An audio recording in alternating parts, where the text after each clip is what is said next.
Eu vivi trabalhando pelas Nações Unidas em países bem mais corruptos que o Brasil, principalmente no continente africano, mas o que depois eu vim a entender uma coisa assim: o Brasil é mais hipócrita, porque as pessoas a prática das pessoas é mais próxima do discurso, para o bem e para o mal, nas experiências em que eu tive. Essa ruptura, esse vir à tona de tudo isso, o fato das pessoas não terem se sentido muito bem com o espetáculo que viram no congresso que nós fizemos, isso pode ser o início do fim desse patrimônio nacional que é a hipocrisia?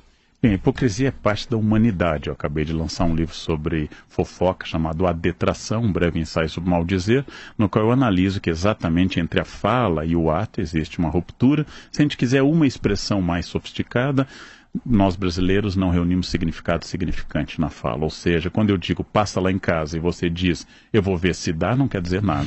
Absolutamente nada. A nossa fala é uma explosão de sons, mas que não tem nenhuma relação com o significado, prazos, horários e assim por diante. Então tudo isso é uma questão complexa para responder.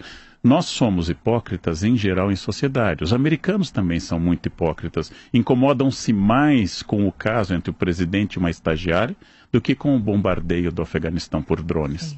Então isso também é uma hipocrisia. O que Clinton faz com uma estagiária na Casa Branca afeta menos o mundo do que os drones bombardeando, por exemplo, hospitais ou creches também no Afeganistão. Então a hipocrisia é um mal universal. A maneira que nós a vivemos é única.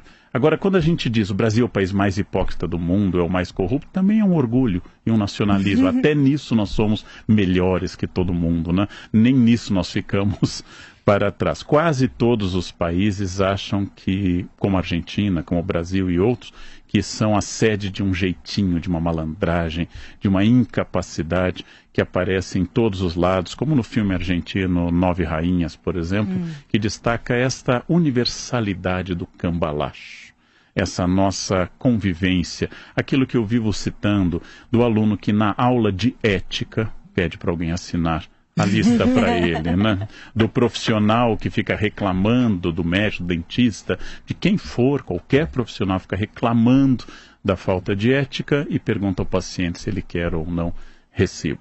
Então essas são questões complexas para a gente pensar. Eu acredito que é uma mudança boa em Brasília, porque eventualmente essa cobrança de ética dos governantes pode mudar o topo dessa cabeça. Mas quem alimenta a cabeça é uma sociedade inteira, que sempre falou, por exemplo, abertamente que o número de ministérios era um absurdo, que nós não podíamos ter quase 40, tínhamos sempre 39 ministérios, 40 seria muito próximo do Alibaba, isso daria uma similaridade. Agora começamos a cortar ministérios, e o que se vê? Uma movimentação para que não se diminua, ou pelo menos não cortem o meu ministério, cortem o dos outros. Cortem o ministério. Não mexa naquele que me beneficia. Naquele que me beneficia. E alguns ministérios, de fato, beneficiam positivamente. Não é uma crítica aos que criticam o corte de ministérios. Mas é sempre assim. Quer dizer, quando chega na microfísica, na minha relação com o ministério, eu fico pensando que no meu não pode ser. Eu quero uma lei duríssima para os outros. Ou seja, nós temos uma profunda identidade materna, que é o afeto, e uma fraca identidade paterna, que é o limite. Do ponto de vista psicanalítico, nós somos melhor resolvidos com as mães do que com os pais. Quando se trata de limite, eu não quero. Sou católico, afirmam 3/4 da população brasileira. Porém, na hora de rejeitar a pílula anticoncepcional, ou aceitar a infalibilidade do Papa, ou a indissolubilidade do casamento, aí eu acho que eles estão errados. Ou seja, o limite é feito, né? Sou cristão fervoroso. A Câmara está cheia de cristãos fervorosos envolvidos em escândalos de corrupção. Então, tudo bem, Jesus perdoou os ladrões também, mas só a metade deles na cruz. A outra metade foi para o inferno. Então, tem que trabalhar com essa hipótese de que só um ladrão foi perdoado, não?